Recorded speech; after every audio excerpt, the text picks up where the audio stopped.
సాయినాథ్ భగవాన్. ఓంకారం అనేటువంటిది ఒక స్పెల్లింగ్ మాదిరి చూడాలి. Omkar, just take its spelling. ఓం అంటారు. Many say Om. ఇది ఓం అనేటువంటి స్పెల్లింగ్ కాదు, It's not spelling that ఇది way. ఒక పదము. It's a word. ఈ పదమైనప్పుడు దీనికి స్పెల్లింగ్ ఏమిటి? Then what is its spelling? ఈ స్పెల్లింగ్ చూడాలంటే ఆ ఊ ఉం ఈ మూడు చేరితే ఓం అనే పదం వచ్చింది. And if you want to know its spelling, A-U-M, A-U-M. ఆ ఊ ఉం. A-U-M. ఈ పదం చెప్పాలంటే ఆ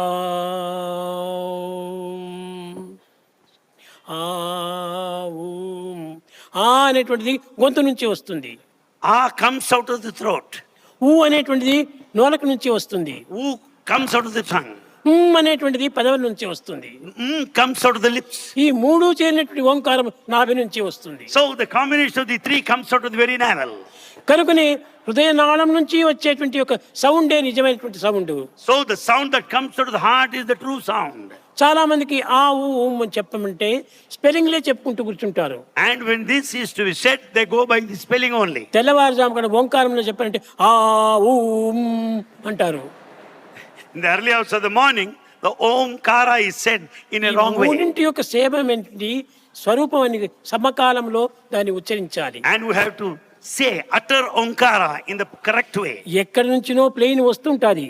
The plane is dashing ఆ forward. శబ్దం ఎక్కడి నుంచినో లభించినట్టుగా తెలుస్తుంది. And you will be able to know its sound. కానీ దగ్గరకు వచ్చినప్పుడు పెద్దదిగా వినిపిస్తుంది. And you listen.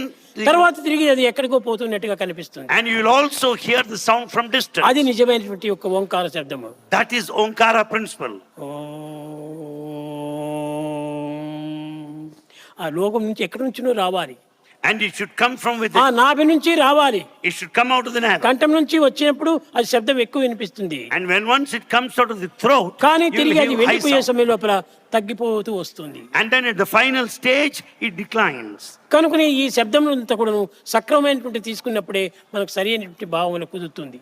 So we should consider every word in the proper sense and know its meaning. అనేక మంది ఈ యొక్క ప్రపంచంలో ఓంకారాన్ని స్మరిస్తూ ఉంటుంటారు. Many people chant, repeat Omkara. ఎన్ని సంవత్సరంలో చరిస్తుంటారు. They do it for many years. స్వామి ఇన్ని సంవత్సరం నుంచి నేను ఓంకార నాదం చేస్తున్నాను, నాకు ఏమాత్రం భక్తి కుదరడం లేదు. Many come and say, Swami, I have been repeating Omkara, but I am not able to have steady devotion. కుదురుతుంది. How is it possible? సరైనటువంటి అర్థంతో నువ్వు చేస్తుంటే కదా, You are not doing it సరైన meaningfully. శృతిలో నువ్వు పెట్టుకుంటే కదా. You don't say it properly. శృతిలో రాగ తాళములు మూడు కూడా నువ్వు ఏకం కావాలి. And there should be a kind of proper rhythm in the beat. కనుకనే శృతి కూడా ఉంటుండాలి. And the tune is necessary. ఈ శృతి లయము కూడా ఉండాలి. And there should be proper rhythm. ఈ కాలము కూడా ఉంటుండాలి. And the time. కనుక మూడింటి యొక్క ఏకత్వాన్ని మనం చక్కగా గుర్తించుకొని ప్రవర్తించాలి. So the beat and the rhythm and the time, all these factors have got to be taken.